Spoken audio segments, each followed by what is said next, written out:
Hello बच्चों, welcome to our chemistry class. In today's class, we'll be starting the part second book of your class 12 chemistry book. And with today's same lecture, we'll also be beginning organic chemistry for your class 12th. जैसे कि मैंने आपसे हमारे sessions के beginning में ही कहा था कि आपकी जो क्लास 12th की बच्चों केमिस्ट्री है वो बेसिकली 3 पार्ट्स को अपने अंदर कवर करती है। बच्चों वो पार्ट्स हैं which are namely physical chemistry, inorganic chemistry और बच्चों ऑर्गेनिक केमिस्ट्री। सो जो आपकी केमिस्ट्री की पार्ट 1 बुक है उसके अंदर पहली की 2 ब्रांचेस फिज़िकल और इनऑर्गेनिक कवर कर रखी है। फिज़िकल के चैप्टर्स 1 to 5 थे और इनऑर्गेनिक के चैप्टर्स 6 to 9 थे।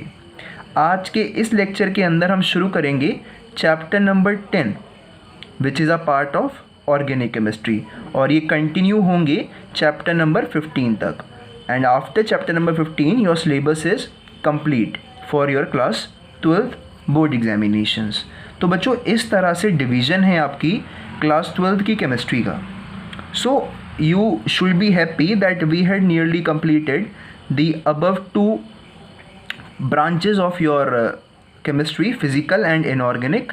इसके क्वेश्चंस जो प्रीवियस ईयर में आए हैं उनको आप प्रैक्टिस करना शुरू कर दीजिए। It will be really helpful for you. और इसके अलावा बच्चों आज हम शुरू करेंगे organic chemistry. The lecture will be very simple. I will be covering some of the basic things about chapter number 10 and then we will be moving further. और बच्चों ध्यान रखो कि ऑर्गेनिक केमिस्ट्री आपने पढ़ना शुरू कर दिया था क्लास 11th से। सो यू आर अवेयर कि what actually organic chemistry is, what we study under organic chemistry. So उसी को हम आगे आज कंटिन्यू करेंगे। सो बेसिक्स आपको मालूम होनी चाहिए, like what are alkanes, what are alkenes, what are alkynes. वो सारी बातें मैं फिर से यहाँ पर रिकॉल नहीं करूँगा, वो सारी बातें आपको यहाँ पर पहले से मालूम होनी चाहिए। Okay, so let's begin the chapter number 10 which is haloalkenes and haloarenes। और बच्चों ये मैंने देखा है कि एक बहुत ही गलत इंटरप्रिटेशन बच्चे अपने माइंड में रखते हैं कि भाई ऑर्गेनिक केमिस्ट्री बहुत ही डिफ़िकल्ट होती है।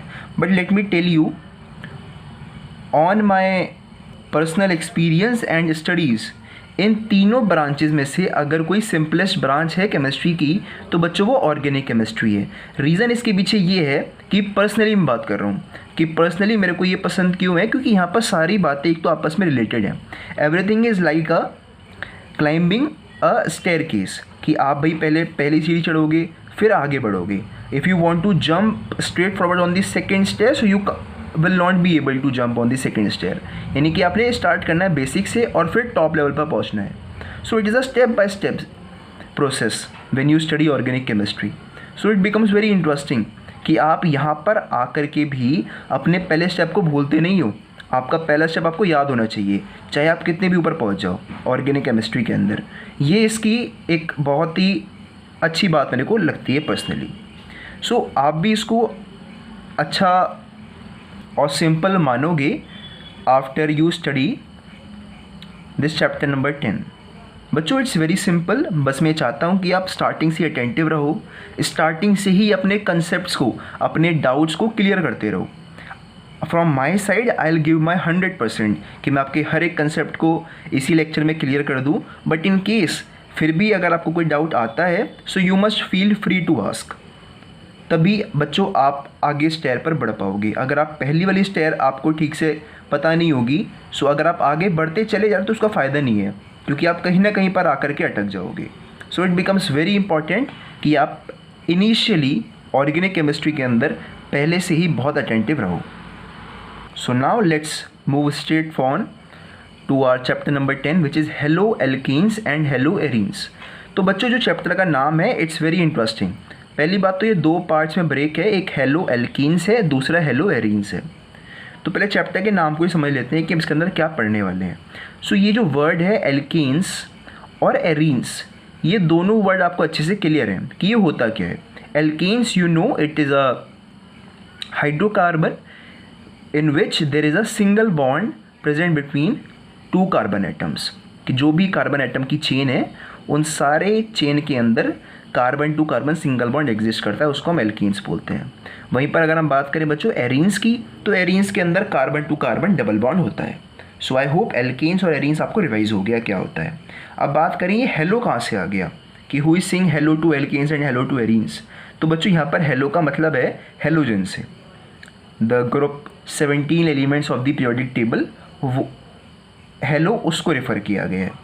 सो बहुत ही सिंपल स्टडी है चैप्टर नंबर 10 की, कि यहाँ पर आप क्या कर रहे हो, बेसिकली एल्कीन्स अगर हम बात करें तो एल्कीन्स में एक तो कार्बन होते हैं, और कार्बन की वैलेंसीज को सेटिस्फाई करने के लिए हम कुछ हाइड्रोजन एटम्स भी लगा देते हैं।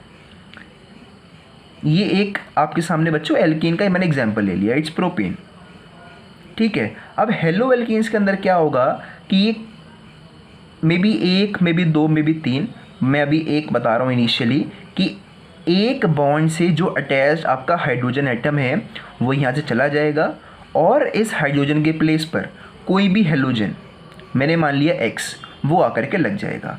सो अगर आपके पास एक हाइड्रोकार्बन के अंदर हाइड्रोजन रिप्लेस हो जाता है विद द हेलोजन, तो उस कंपाउंड को आप बच्चों बोलते हो hello alkene.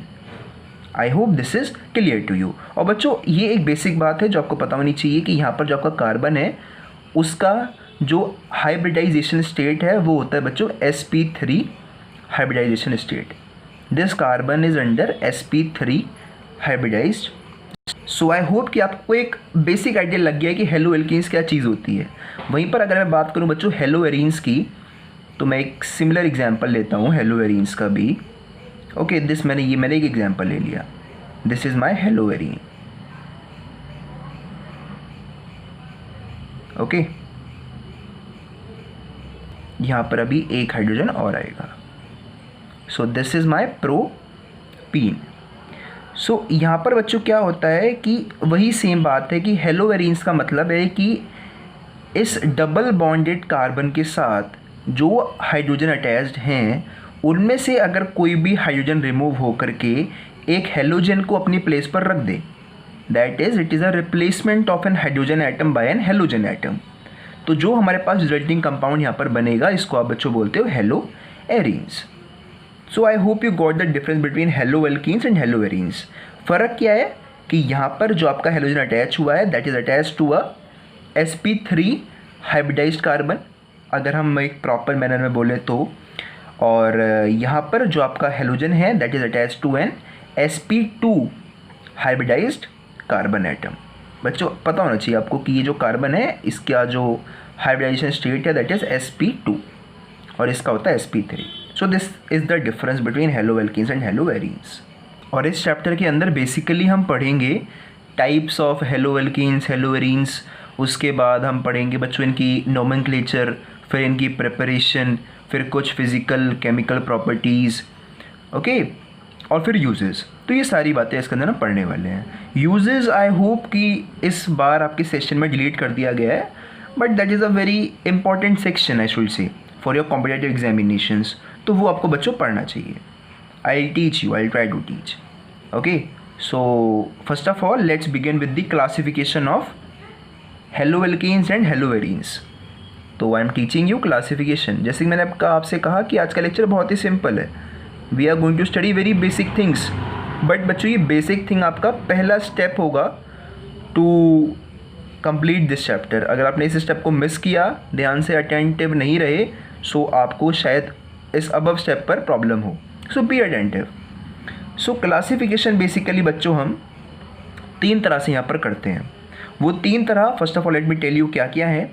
The first way to classify is on the number of halogen atom attached to on the number of halogen atoms present in the compound, कि कितने हेलोजन एटम आपके पास हैं उस हेलो एल्कीन या फिर हेलो एरीन में, उसके basis पर आप डिस्क्राइब करते हो एक तरह की क्लासिफिकेशन को। तो बच्चों बहुत ही सिंपल है कि अगर आपके पास किसी भी कंपाउंड के अंदर सिर्फ एक हेलोजन एटम है तो उसको आप बच्चों बोलते हो मोनो हेलो एल्कीन या फिर मोनोहेलो एरीन। सो मैं बच्चों आपको एक बार वो ये वाली बात एग्जाम्पल से समझा देता हूँ कि लेट मी कंसिडर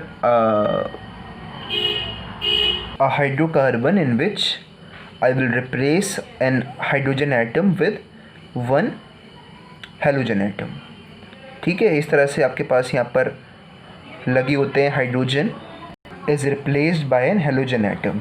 तो बच्चों अगर मैं यहाँ पर कुछ नहीं लिख रहा हूँ तो इसका मतलब है कि यहाँ पर हाइड्रोजन एटम ही प्रेजेंट है। सो मैंने क्या किया, एक हाइड्रोजन को रिमूव करके वहाँ पर एक हेलोजन को अटैच कर दिया। सो अभी क्या बन गया, एक हेलो एल्केन बन गया है। अब क्योंकि यहाँ पर सिर्फ एक ही हेलोजन है तो इसको हम बच्चों बोलते हैं mono halo alkane. I hope this is fine with you. इसमें तो कोई बात बच्चों नहीं है ही नहीं।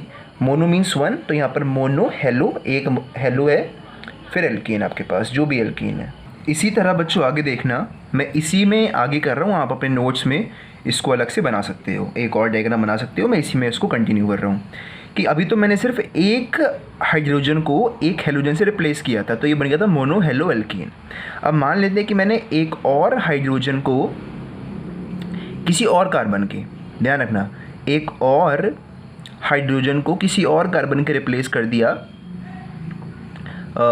With N halogen. यहाँ पर मैंने एक एक्स लगा दिया। सो यहाँ पर क्या हुआ, अब यहाँ पर बच्चों कितने बताइए, कितने हमारे पास हेलोजन्स हैं? आपका होगा सर 2 हैं। सो यहाँ पर अब ये मोनो ना होकर के डाई बन गया है। It is a die hello alkene.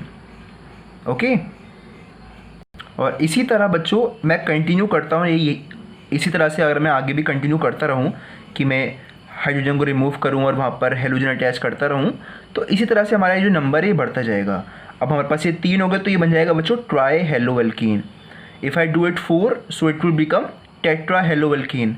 तो हम 3 तक ही पढ़ते हैं नाम, आगे हम बच्चों बोल देते हैं it's a poly hello alkene.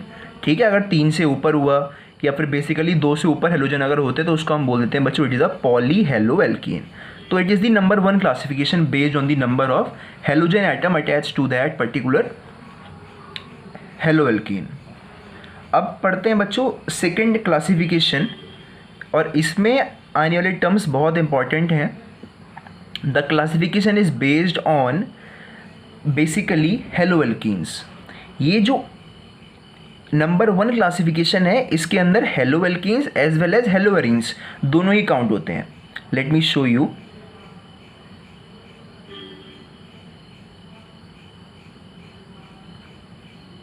कि यहाँ पर भी आप सेम उसी ट्रेंड को कंटिन्यू कर सकते हो। यहाँ पर ये डबल बॉन्ड है, सो यहाँ पर जो भी कार्बन होगा वैसे तो उसके साथ एक हाइड्रोजन एटम रहता है, but in case of haloarene we replace that hydrogen by that hydrogen by an halogen, so it becomes haloarene. सो यहाँ पर क्योंकि एक हेलोजन है तो इसको हम बोलते हैं मोनो हेलो एरीन। अगर मान लेते हैं हमारे पास 2 हेलोजन्स हो गए तो इसको आप बच्चों बोल दोगे it's a die hello arene. इस तरह से 3 हो गए तो आप पॉली या फिर ट्राई, 4 तो टेट्रा। इस तरह से आप बच्चों ये क्लासिफिकेशन दोनों के लिए वैलिड है, चाहे वो एल्कीन है या फिर एरीन है, दोनों के लिए वैलिड है। बट जो क्लासिफिकेशन नंबर 2 है इसके अंदर हम बेसिकली बात करते हैं मोनो हेलो एल्कीन के बारे में। ओके, दैट इज़ कि वो एल्कीन्स जिसके अंदर हमारा जो हेलोजन लगेगा वो एक sp3 हाइब्रिडाइज्ड कार्बन के साथ लगेगा। ओके, सो कंपाउंड्स कंटेनिंग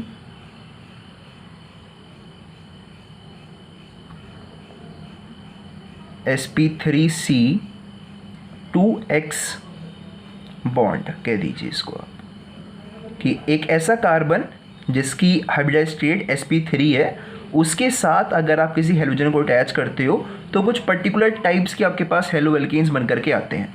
और ध्यान रखना इसका मतलब क्या पूरी लाइन का, इसका मतलब बच्चों हेलो एल्कीन्स, कि यहाँ पर हम सिर्फ हेलो एल्कीन्स के बारे में बात कर रहे हैं जहाँ पर हमारा हेलोजन लगा है एक ऐसे कार्बन के साथ जो कि सिंगल बॉन्ड के साथ बाकी अपने सब्स्टिट्यूट के साथ अटैच्ड है। Okay, so it is basically of 3 types. पहला होता है बच्चों एल्काइल हैलाइड। एल्काइल हैलाइड, इसके अंदर क्या होता है, बहुत ही सिंपल तरह का कंपाउंड होता है। इसके अंदर आप एक नॉर्मल हेलो एल्कीन के साथ, सॉरी, एक नॉर्मल एल्कीन के साथ अपने हेलोजन को अटैच कर देते हो। Okay, you have a normal alkene और उसके साथ आपने अपने अगर हेलोजन को अटैच करें तो उसको आप बच्चों बोलते हो एल्काइल हैलाइड, या फिर आप इसको हेलो एल्केन भी बोल देते हो। ठीक है, सो इसके अंदर होता क्या है कि आपके पास एक सिंपल एल्केन होता है और आप उस एल्केन के साथ अपने हेलोजन को अटैच कर देते हो, तो उसको बच्चों आप बोलते हो एल्काइल हैलाइड। ओके, आप अगर लिखना चाहो तो लिख सकते हो that in alkyl halides the halogen atom is attach to a alkane hydrocarbon. Alkane के बाद बच्चों फुल स्टॉप, डेफिनेशन फिनिश। अब इसके कुछ पर्टिकुलर टाइप्स होते हैं, they are important for you. Alkyl halide के कुछ पर्टिकुलर टाइप्स होते हैं बच्चों। पहला होता है प्राइमरी, फिर होता है आपके पास secondary, and then you have tertiary. Now these types are important for you because इनको मैं आगे यूज़ करूँगा लेक्चर्स में। सो बच्चों ध्यान से देखो कि प्राइमरी हेलो एल्केन क्या होता है, सेकेंडरी हेलो एल्केन क्या होता है और टर्शियरी हेलो एल्केन क्या होता है। सो प्राइमरी हेलो एल्केन एक ऐसा हेलो एल्केन है जिसके अंदर जो आपका कार्बन एटम है जिसके साथ आपने हेलोजन को अटैच किया है वो सिर्फ और सिर्फ एक और कार्बन के साथ अटैच हो, वो सिर्फ और सिर्फ उसका एक और जो बॉन्ड है वो सिर्फ एक कार्बन के साथ हो, बाकी के जो दो बॉन्ड्स हैं उनको हाइड्रोजन सेटिस्फाई कर रहे हो।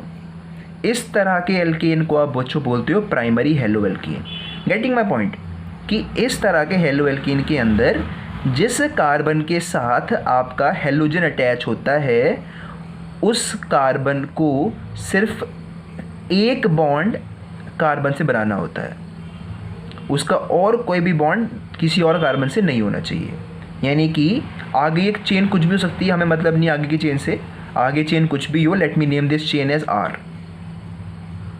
ठीक है, प्राइमरी का मतलब है कि इसके अंदर जो आपका carbon which is directly attached to halogen is having only one bond with an another carbon, उसको आप बच्चों बोलते हो प्राइमरी। इसको हम 1 डिग्री से भी डिनोट करते हैं। सेकेंडरी की अगर हम बात करें तो सेकेंडरी के अंदर बच्चों अब जिस कार्बन के साथ आपका हेलोजन अटैच है वो दो अलग अलग कार्बन के साथ बॉन्ड अब बना सकता है। कितने कार्बन के साथ? दो अलग अलग कार्बन के साथ। बाकी जो इसका एक बॉन्ड है that should be satisfied by an hydrogen compound, sorry it's hydrogen atom. ठीक है, सो ये चेन आगे कुछ भी सकते हैं, मैं उससे मतलब नहीं है, ये चेन आगे कुछ भी सकते हैं, मुझसे मतलब नहीं है। तो let me denote this chain by R and this by R dash. ठीक है, ये होती हैं बच्चों एल्काइल चेन्स, कि ये चेन्स हाइड्रोकार्बन्स हैं जो कि आगे कंटिन्यू हो रहे हैं। आर डिनोट्स हाइड्रोकार्बन चेन जो आगे कंटिन्यू हो रही है, हमें मतलब नहीं वो क्या है, बस समझना क्या है कि सेकेंडरी के अंदर क्या है आपके पास दो कार्बन्स होते हैं which are attached directly to an carbon bonded to this halogen atom. इस कार्बन को बच्चों एक पर्टिकुलर नाम देते हैं, but I don't want to reveal that name at this particular moment, वो आप आगे पढ़ोगे। सो मैं उस नाम को भी आपके सामने यूज़ ही नहीं कर रहा हूँ। बस ये समझो कि ये कार्बन एक ऐसा कार्बन जिसके साथ आपका हेलोजन डायरेक्टली बॉन्डेड है। अगर हम बात करें बच्चों टर्शियरी की तो शायद आपको आइडिया लग गया हो कि यहाँ पर कितने होंगे बच्चों कार्बन, 3 कार्बन होंगे which are directly attached to this particular carbon. So जिस कार्बन से हमारा हेलोजन लगा हुआ है इसके साथ अब 3 बॉन्ड्स अटैच होंगे carbon to carbon. Getting my point. तो अगर आपके पास इस तरह का स्ट्रक्चर होता है तो आप इसको बच्चों बोलते हो टर्शियरी हेलो एल्केन। तो ये टाइप्स बहुत इंपॉर्टेंट है। अब ये चेन आगे कुछ भी हो सकती है, हमें मतलब नहीं, तो let me name this as R dash only, this as R and this as R double dash. So now if you want to define these primary secondary और टर्शियरी, तो मैं एक को डिफाइन करके बता देता हूँ आप कब कैसे लिखोगे इस बात को।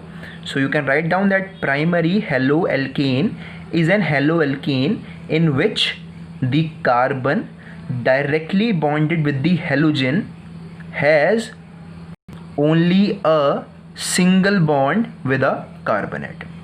उसको आप बच्चों बोलते हो प्राइमरी। अगर आपके पास 2 बॉन्ड्स हैं विद 2 डिफरेंट कार्बन्स तो उसको आप बच्चों बोलते हो secondary. If you have 3 bonds with 3 different carbons तो उसको आप बच्चों बोलते हो टर्शियरी, एल्काइल हैलाइड या फिर halo alkane. So this was the first classification under this section. Second classification बच्चों आप बोलते हो allylic halide. It is also an interesting classification.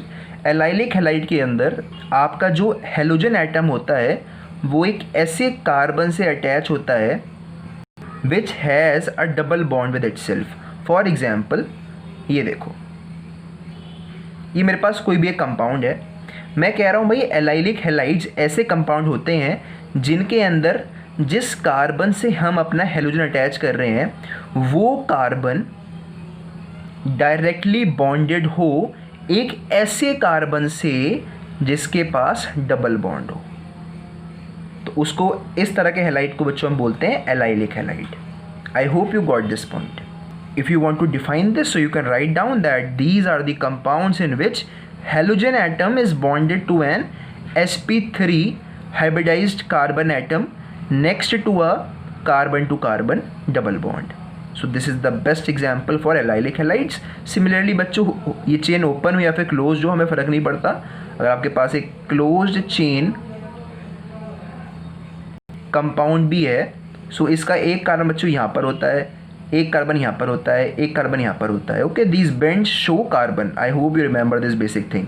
तो यहाँ पर अगर डबल बॉन्ड है और यहाँ पर एक सिंगल बॉन्ड है तो ये कार्बन कौन सा हुआ बच्चों? It is sp3 hybridised. तो अगर मैं इस कार्बन के साथ एक हेलोजन को अटैच कर दूँ by removing an hydrogen atom, so ये कंपाउंड आपका कहलाएगा एलाइलिक हैलाइड। क्यों? क्योंकि इस कंपाउंड का जो कार्बन हमने अटैच किया है with the halogen that is directly bonded to a carbon having a double bond with it. ठीक है, तो इस तरह के कंपाउंड्स को आप बच्चों बोलते हो allylic halide, important compound. Now the number 3 which is benzylic halide. Benzylic halide, so it's again a very simple compound. आपको दिख रहा होगा कि यहाँ पर नाम आ गया बेंजाइलिक, तो यहाँ पर बेंजीन रिंग तो होगी। सो first of all let's draw a benzene ring, फिर आपको बताते हैं कि ये बेंजाइलिक हैलाइड क्या होता है।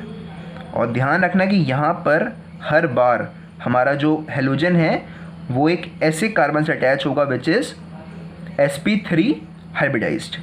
ठीक है, सो ऑब्वियस सी बात है कि यहाँ पर तो हमारे पास ऐसा कोई भी कार्बन नहीं है जो कि sp3 हाइब्रिडाइज्ड हो, तो इस चेन के अंदर तो कहीं पर भी लगेगा नहीं हमारा हेलोजन एटम।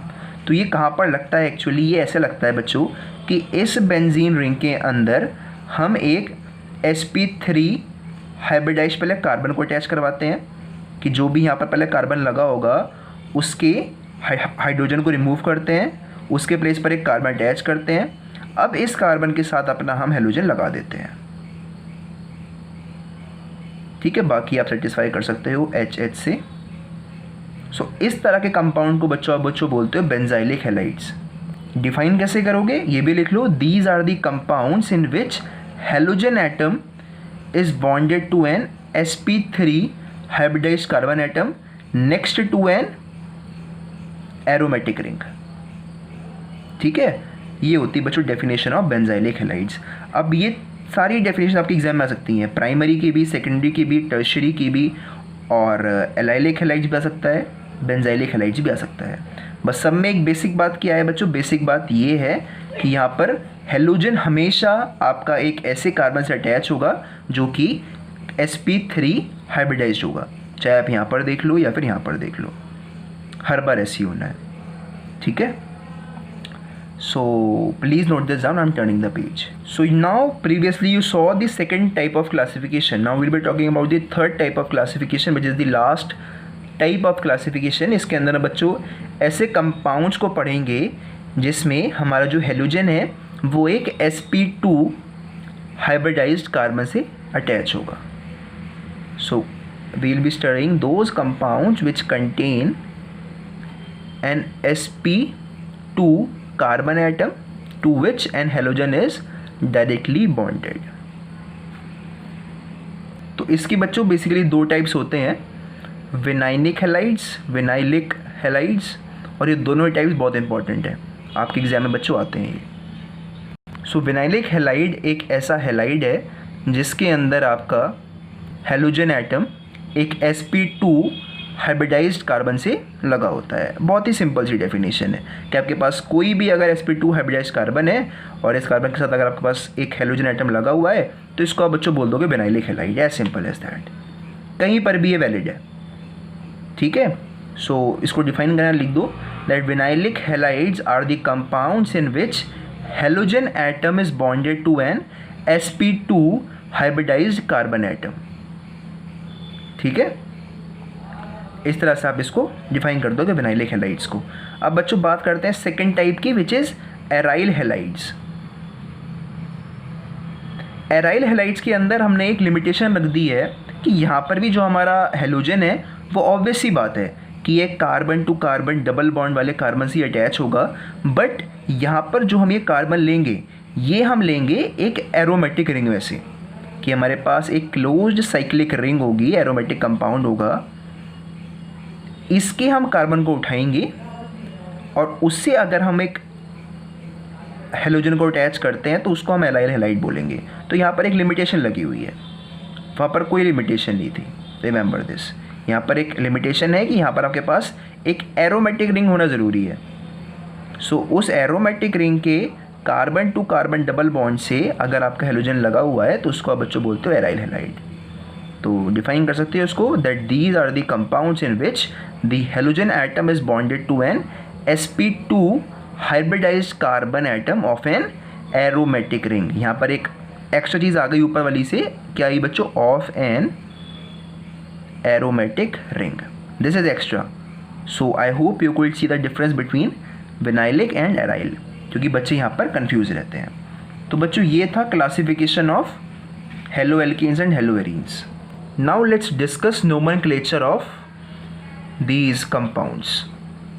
तो बच्चों नोमेनक्लेचर बहुत सिंपल है, वैसे तो ये आपने खुद करना चाहिए बिकॉज आप नोमेनक्लेचर पढ़ चुके हो in class 11th, but still to revise that nomenclature I am doing it for you this time also.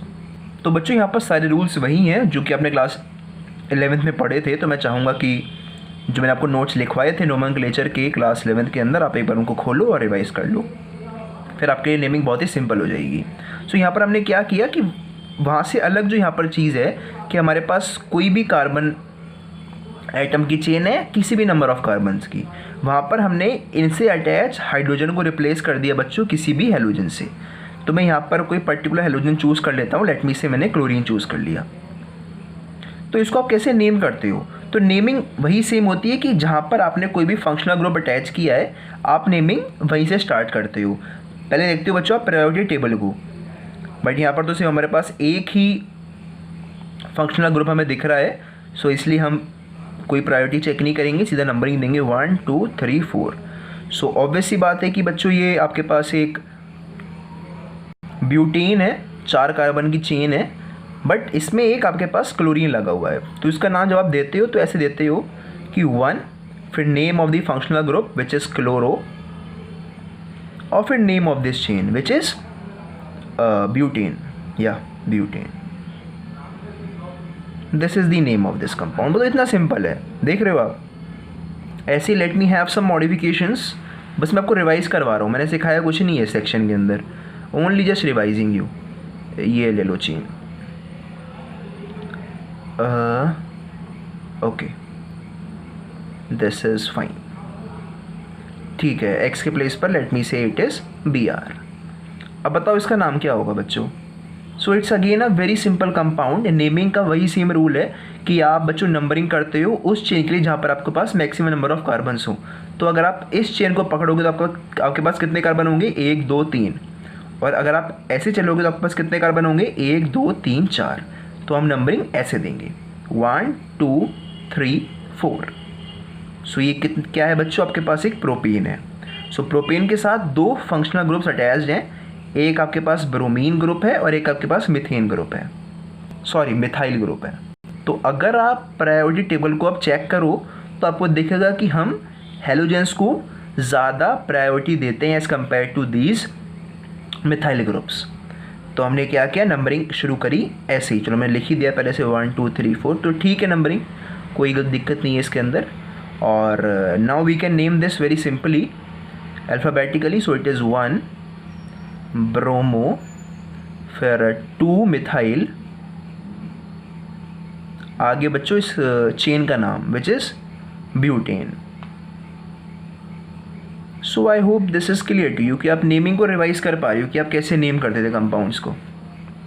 Now let me have a number of more modifications. जैसे कि मैं यहाँ पर एक कार्बन आइटम अटैच कर दूँ इस थर्ड कार्बन के साथ, तो फिर से वही नाम है कि अगर आप चेन को ऐसे नाम दो या फिर ऐसे नाम दो, बात वही आ रही है. सो यहाँ पर एक ब्रोमो है, साथ में इस बार 2 मिथाइल ग्रुप्स हैं, तो आप कैसे लिखते हो इसको 2,3 डाई मिथाइल ब्यूटेन लिख दोगे. Simple as that. मान लेते हैं कि मैंने ये जो मिथाइल ग्रुप यहाँ पर अटैच ना कर करके यहाँ पर इसको अटैच करता. सो आप इसको कैसे नाम करते बच्चों? इसको आप बोलते, इस 3 के प्लेस पर सिर्फ 2 आ जाता. मैं नीचे लिख देता हूँ 1 ब्रोमो 2,2 डाई मिथाइल सेम वही ब्यूटेन. सो आई होप कि आप रिवाइज कर पा रहे हो नोमेनक्लेचर को. सो ये तो बच्चों बात हो गई हेलो एल्केन्स के बारे में. If I talk about hello arenes तो वो भी आपको याद होगा, ऑर्थो, मेटा, पैरा, या फिर सिंपली आप 1 2 3 4 नंबरिंग भी दे सकते हो. ठीक है कि मेरे पास यहाँ पर एक ब्रोमीन ग्रुप लगा दिया. चलो पहले सिंपली ये वाला कर लेते हैं. सो नेमिंग कैसे दोगे? इसको नंबर 1, फिर 2 3. नंबरिंग की वजह से जरूरत थी भी नहीं क्योंकि आपके पास एक ही फंक्शनल ग्रुप था. सो इसका नाम होगा बच्चों ब्रोमो, रिंग का नाम बेंजीन, ब्रोमोबेंजीन इसका नाम हो जाएगा. अगर मैं लेट मी से इस पर एक सील अटैच कर दूँ तो इसका नाम क्या होगा? इसका नाम होगा बच्चों 1 bromo 2 chloro benzene. As simple as that. ठीक है, ये सारी नेमिंग आप बच्चों सीख चुके हो, कुछ भी आपको हम नया नहीं सिखा रहे हैं. बस यहाँ पर क्या है कि जो आपका फंक्शनल ग्रुप है वो एक हेलोजन फिक्स हमने कर रखा है. और थोड़ा सा आपको मैं एक और केस दिखाता हूँ, शायद वो थोड़ा कॉम्प्लिकेटेड जो आपको नाम याद ना आए. सो तब भी कोशिश करना नाम याद करने की. मैं आपको इसे सिखा चुका हूँ क्लास 11th के अंदर नोमेनक्लेचर में. ये वाला कंपाउंड मैंने आपको सिखाया था, I remember. So the compound is CH2. It will not B 2, it will B 3. CH3Cl. ठीक है, आपके पास ये कंपाउंड है. और just a minute, it will B 2 only. एक बॉन्ड यहाँ पर बन चुका है ना. सो CH2Cl. तो this is the compound, please name it.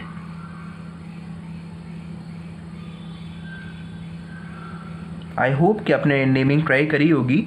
सो बच्चों यहाँ पर आपने थोड़ा सा माइंड को एक्टिव रखना होता है क्योंकि यहाँ पर जब का फंक्शनल ग्रुप है वो इस मीथेन ग्रुप के साथ अटैच्ड है, वो इस बेंजीन रिंग के साथ अटैच नहीं है, बल्कि वो इस बेंजीन रिंग के साथ अटैच्ड है.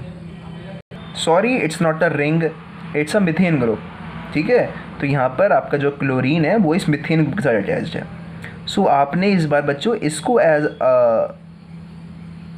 अटैच्ड ग्रुप ट्रीट करना है. And I hope you remember the name of this group. ये ग्रुप बच्चों कहलाता है आपका फिनाइल. ठीक है, जिसको आप नेमिंग करोगे तो ये होगा क्लोरो. अब 1 तो लिखोगे नहीं, सिंपली आगे फिनाइल लिख दोगे. सो क्लोरो फिनाइल, और जो आपके पास मेन कंपाउंड का नाम है विच इज़ मीथेन. तो यहाँ पर आपने ध्यान देना है कि आपका जो फंक्शनल ग्रुप है, जो मेन फंक्शनल ग्रुप है वो किस के साथ अटैच्ड है. ये सब मैंने आपको रूल्स में लिखवा रखा है. सो आप प्लीज़ उन नोट्स को एक बार रेफ़र करिए, आपको वो सारी बातें अच्छे से क्लियर हो जाएंगी. और एक बार प्रायोरिटी टेबल को अच्छे से चेक करना कि आप कैसे किसी भी चेन को, किसी भी कंपाउंड को नंबरिंग करते हो, because that is the most important thing. For example let me show you कि ये एक ऐसा कंपाउंड है, आपकी एनसीईआरटी की बुक का ही शायद एक्सरसाइज है, जहाँ पर बच्चे बहुत ज़्यादा कंफ्यूज हो जाते हैं. Have a look on this. मैं सेम वैसे ही बनाऊंगा जैसे आपकी एनसीईआरटी की बुक में बना हुआ है. ठीक है, सो ये कुछ इस तरह से है, ध्यान से देखना बच्चों. या समवॉट लाइक दिस.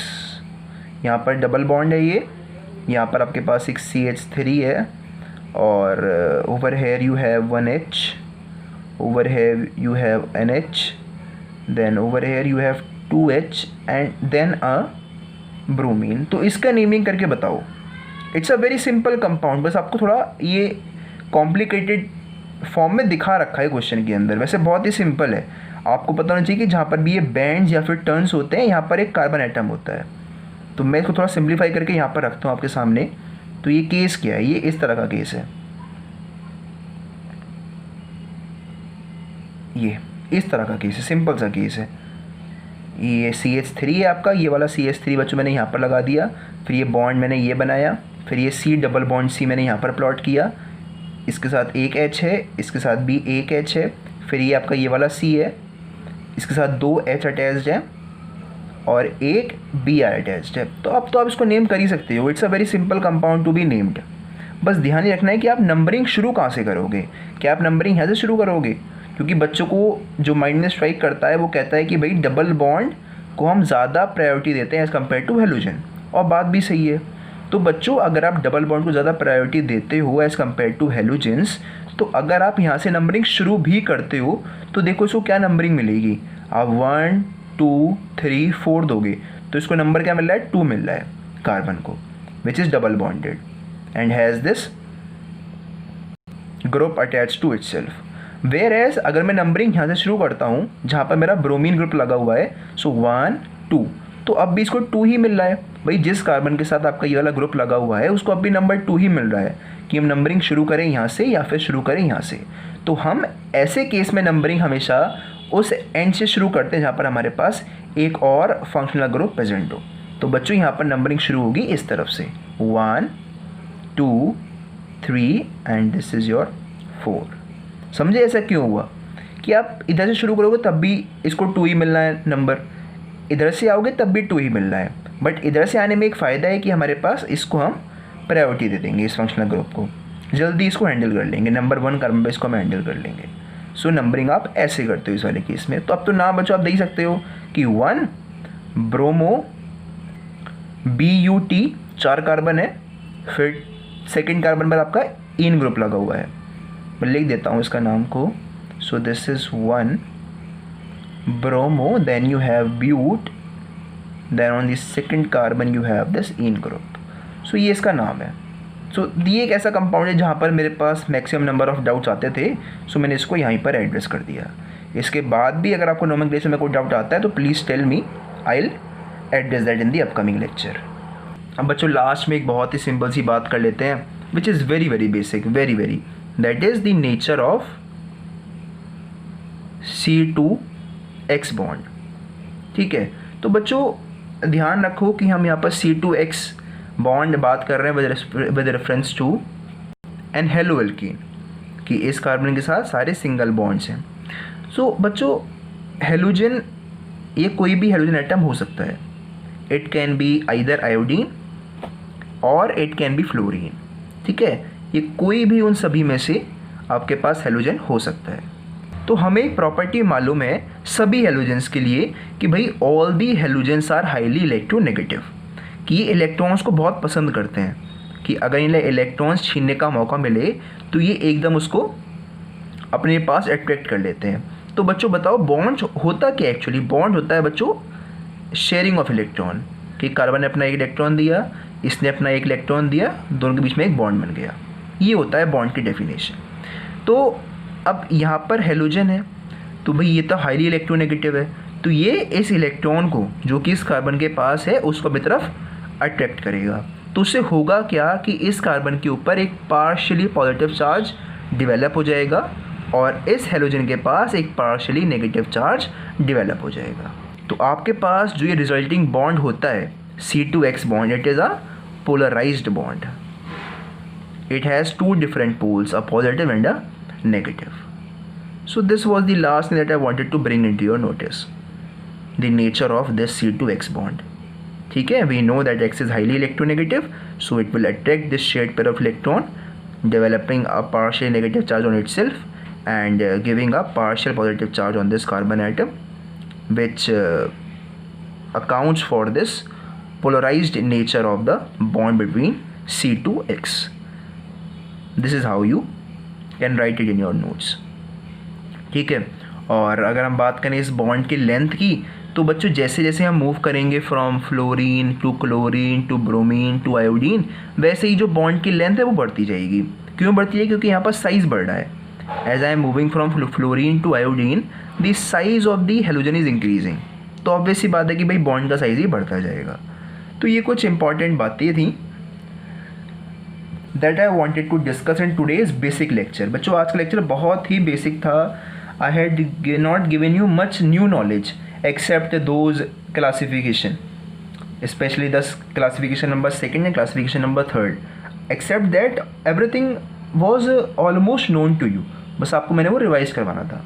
तो आज का लेक्चर बहुत ही बेसिक था. आपने नोमेनक्लेचर सीखा जो कि आपको पहले से ही मालूम था, बट यहाँ पर practising is the most important thing. Practice आपने करनी है. उसके अलावा बच्चों जो मैंने आपको टर्म्स बताए हैं स्पेशली क्लासिफिकेशन के अंदर, उनको बहुत ध्यान में रखना, बिकॉज कभी कभी उन पर डायरेक्ट डेफिनेशन आती हैं और मैं उनको आगे चल करके इस चैप्टर में भी और आगे के चैप्टर्स में बहुत ज़्यादा यूज़ करूँगा. ओके, सो आपको वो सारे टर्म्स जैसी मैं बोलूँ कहीं पर तो आपको माइंड में आनी चाहिए कि हाँ भाई ये चीज़ वो होती थी. Okay, so in case you come across any doubt in nomenclature, so please tell me. I'll tell you the right method to name that, and if you will require some new rule to name that, so I'll tell you that as well. So for today's lecture, that's all. Thank you very much.